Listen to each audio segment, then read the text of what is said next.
నమస్కారం ACT9 న్యూస్కు స్వాగతం. హుస్నాబాద్ నియోజకవర్గంలో యువజన సర్వీసుల శాఖ ఆధ్వర్యంలో మంత్రి పొన్నం ప్రభాకర్ నిర్వహించిన జాబ్ మేళాకు విశేష స్పందన లభించింది. ఈ జాబ్ మేళా కోసం 8795 మంది రిజిస్ట్రేషన్ చేసుకోగా అందులో సుమారు 5225 మందికి ఉద్యోగాలు వచ్చాయని మంత్రి చెప్పారు. నిరుద్యోగులు ఉద్యోగాలు పొందడంపై మంత్రి హర్షం వ్యక్తం చేశారు. తెలంగాణ రాష్ట్ర ప్రభుత్వం పక్షాన హుస్నాబాద్ నియోజకవర్గంలో ఉన్నటువంటి నిరుద్యోగులకు ఉపాధి అవకాశాలను అందించే విధంగా జాబ్ మేళా ఏర్పాటు చేసి గత 10-15 రోజులుగా ఈ కార్యక్రమం క్షేత్రస్థాయి వరకు నిరుద్యోగులకు తెలిసే విధంగా అన్ని రకాలుగా ప్రచారం గావించి ఇక్కడ కార్యక్రమం ఏర్పాటు చేసినటువంటి ఈ కార్యక్రమానికి సహకరించినటువంటి వారికి అందరికీ పేరు పేరున హృదయపూర్వకంగా ధన్యవాదాలు తెలియజేస్తా ఉన్నాను.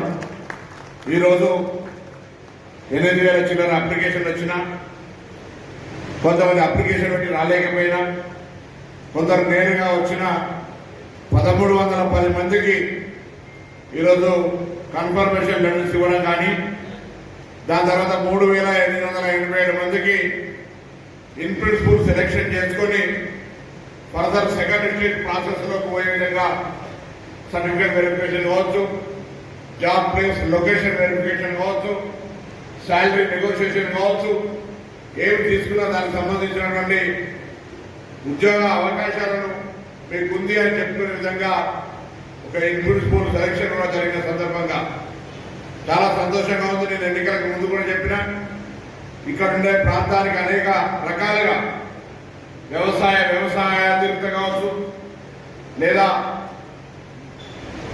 యానిమల్ హస్బెండరీ, పౌల్ట్రీ, ఫిషరీస్తో పాటుగా టూరిజంతో పాటుగా వ్యవసాయ ఆధారిత పరిశ్రమలు కావచ్చు, అనేకంగా తెచ్చి ప్రాంతంలో ఉపాధి అవకాశాలు మెరుగుపరచడంతో పాటుగా ఇక్కడ చదివే విద్యార్థులందరూ కూడా పోటీ పరీక్షల్ని తట్టుకొని ప్రభుత్వ ఉద్యోగాలు కూడా సంపాదించేటువంటి విధంగా వాళ్ళకి అన్ని రకాల విద్యా సౌకర్యాలు, తర్వాత పేదలకు వైద్య సౌకర్యం, సీఎం రిలీఫ్ ఫండ్లు కావచ్చు, ఎన్ఓసీలు కావచ్చు, అనేక రకాలుగా వైద్య సదుపాయాలు కూడా సహకరించే విధంగా చర్య తీసుకుంటా ఉన్నాం.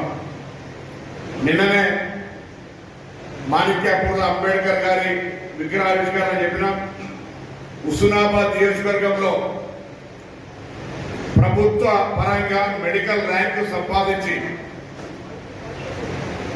ప్రభుత్వ సీట్లు సంపాదించినటువంటి విద్యార్థులకు, అంటే మెరిట్ ఏబిసి బీసీడీ కేటగిరీ కాకుండా గవర్నమెంట్ కోటాలో సీట్లు సంపాదించిన విద్యార్థులకు ఆ ఫీజు నేను చెల్లిస్తానని చెప్పిన మళ్ళీ ఒకసారి ఆ మాట చెప్తా ఉన్నా. ఎందుకంటే ఈ ప్రాంతంలో విద్యను ప్రోత్సహించాలనే ఆలోచనతో అనేక రకాలుగా ఈ ప్రాంతానికి సంబంధించినటువంటి గ్రామీణ ప్రాంతాల్లో ఒక స్వచ్ఛమైనటువంటి వాతావరణం ఈ ప్రాంతంలో అందరికీ కూడా ఉపాధి అవకాశాలు కానీ ఇతరత్ర మెరుగుపరిచే విధంగా చేయాలనే ఆలోచన ఇక్కడ అందరూ ప్రతి ఒక్కరు అధికారులు కావచ్చు, ఆ పార్టీ నాయకులు కావచ్చు, స్వచ్ఛంద సంస్థలు కావచ్చు, పాత్రికేయులు కావచ్చు, అందరూ కూడా అంటే అధికారులు అంటే పోలీసు, రెవెన్యూ, మున్సిపల్ అన్ని డిపార్ట్మెంట్కి సంబంధించినటువంటి వాళ్ళు, యువజన శాఖకు సంబంధించిన వాళ్ళు, రాజకీయంగా ప్రజాప్రతినిధులు, రాజకీయ పార్టీలు అందరూ కూడా సహకరించినారు.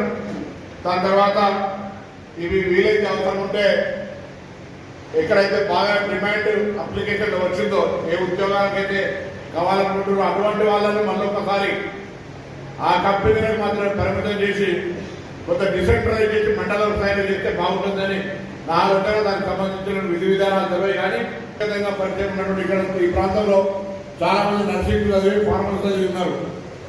నర్సింగ్, ఫార్మసీ చదివిన విద్యార్థులకు సంబంధించి యశోధర కావచ్చు, లేకపోతే మిగతా హైదరాబాద్ అపోలో కావచ్చు, కామినేని కావచ్చు, గుజరాత్లో ఎక్కడెక్కడైతే అవసరం ఉంటాయో అక్కడ కూడా వాళ్ళతో కూడా ఇక్కడ ఒక మేళాలు చేయగలిగినట్టయితే, లేకపోతే ఇండస్ట్రీగా కూడా చాలా ఫార్మా రంగంలో సహకరించి ఇక్కడ దాకా వచ్చి హైదరాబాద్ నుంచి వచ్చినటువంటి వివిధ